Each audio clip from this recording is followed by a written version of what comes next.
നിങ്ങളുടെ favourite shows ഇനി ഒരിക്കലും മിസ്സാവില്ല. ഇപ്പോൾ C5-ലൂടെ കാണും നിങ്ങളുടെ ഫേവറേറ്റ് ഷോസ് തികച്ചും സൗജന്യമായി. നിനക്ക് പറയാനുള്ളതെല്ലാം എല്ലാവരുടെ മുന്നിൽ വെച്ച് പറഞ്ഞു കഴിഞ്ഞതല്ലേ? പിന്നെന്തിനാ വീണ്ടും അതിനെ പറ്റി ഒരു സംസാരം?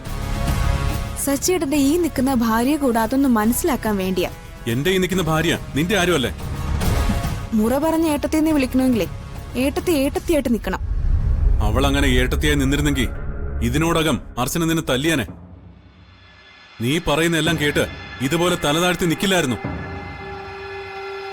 എടീ, എന്താ നിന്റെ പ്രശ്നം? നീ എന്നോട് പറയും.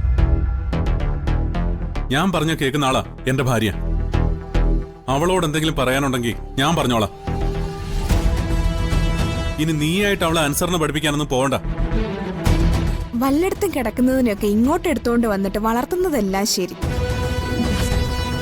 അതിന്റെ പേരിൽ സ്വത്തുക്കള് വേണോന്ന് പറഞ്ഞ് അച്ഛന്റെ പുറകെ നടക്കുന്നത് ശരിയല്ല എന്ന് ഒന്ന് പറഞ്ഞു കൊടുത്താൽ മാത്രം മതി.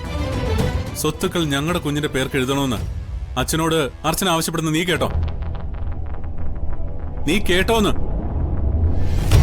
എന്തിനാ കേക്കുന്നേ? അച്ഛന്റെ അങ്ങനെ ഒരു തീരുമാനം ആര് പറഞ്ഞിട്ടാന്ന് ഊഹിക്കാവുന്നതല്ലേ ഉള്ളൂ. അങ്ങനെ നീ ഇപ്പൊ ഊഹിക്കണ്ട. എന്റെ കുഞ്ഞിന് വേണ്ടത് സമ്പാദിക്കാൻ എനിക്കറിയാം. അച്ഛൻ ആഗ്രഹിച്ചാലും ഞാനോ ഇവളോ ഞങ്ങളുടെ കുഞ്ഞോ നിങ്ങളുടെ ആരുടെ അവകാശം തട്ടിപ്പറിക്കാൻ വരില്ല. അതുകൊണ്ട് ഈ ഒരു പ്രശ്നം വഷളാക്കാതെ നീ പോ. ഇത്രയും നേരം ഞാൻ മര്യാദയ്ക്ക് നിന്നോട് സംസാരിച്ചു. ഇനി എന്റെ മര്യാദ ഞാൻ മാറ്റിവെക്കും.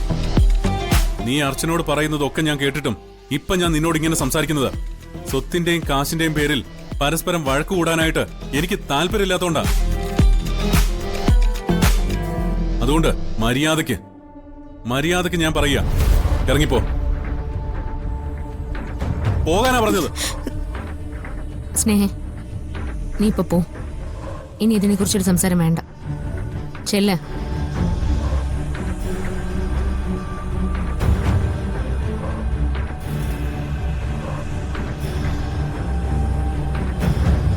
അവള് പറഞ്ഞൊന്നും താൻ കാര്യമാക്കണ്ട. കാര്യമാക്കണം സച്ചേട്ടാ. ഇന്ന് അവള് പറഞ്ഞത് നാളെ ഇവിടെ മറ്റുള്ളവര് പറയും. ഇപ്പൊ സ്നേഹം മാത്രം പറഞ്ഞ് മനസ്സിലാക്കിച്ചാൽ മതി. നാളെ അത് എല്ലാവരും പറഞ്ഞു തുടങ്ങുമ്പോ നമുക്ക് പിന്നെ വേറെ വഴിയില്ലാതാവും. നമ്മളൊന്നും പറഞ്ഞല്ലോ, അച്ഛനായിട്ട് തന്നെ തീരുമാനിച്ചല്ലേ. അച്ഛൻ അങ്ങനെ ഒരു തീരുമാനം എടുത്തത് എന്തിനാന്ന് എനിക്കിപ്പോ മനസ്സിലാവാത്ത. അച്ഛനും കരുതി കാണില്ല ഇത് ഇത്ര വലിയ പ്രശ്നമാവുന്നു. ഞാൻ പോയി അച്ഛനോട് പറഞ്ഞിട്ട് വരാം. അച്ഛൻ്റെ ഈ തീരുമാനം ഒന്ന് പിൻവലിക്കണമെന്ന്. ഇപ്പൊ തന്നെ അതിനൊരു തീരുമാനം ഉണ്ടാക്കിയില്ലെങ്കിൽ ഇതിന്റെ പേരിൽ ഇനിയും നമ്മൾ സങ്കടപ്പെടേണ്ടി വരും. സച്ചിയുടെ മോളെ നോക്ക്, ഞാനിപ്പോ വരാം. താൻ ഇപ്പൊ തന്നെ പോയി പറഞ്ഞ് അച്ഛനെ സങ്കടപ്പെടുത്തണോ? അച്ഛന്റെ സങ്കടത്തിന്റെ പ്രശ്നം മാത്രമല്ല സച്ചേട്ട, ഇത് നമ്മുടെ മോളുടെ ജീവിതത്തിന്റെയും കൂടിയാ. നമ്മൾ അവളെ ഇവിടെ വളർത്തുന്നതിന്റെ പേരിൽ ആർക്കും ഒരു ബുദ്ധിമുട്ടുണ്ടാവാൻ പാടില്ല. സ്വസ്ഥത വേണം, വളരുന്ന കുഞ്ഞിനും വളർത്തുന്ന നമുക്കും. ഞാനിപ്പോ തന്നെ ഒന്ന് അച്ഛനോട് സംസാരിക്കട്ടെ. കാര്യം പോലെ പറഞ്ഞാൽ അച്ഛന് മനസ്സിലാവും.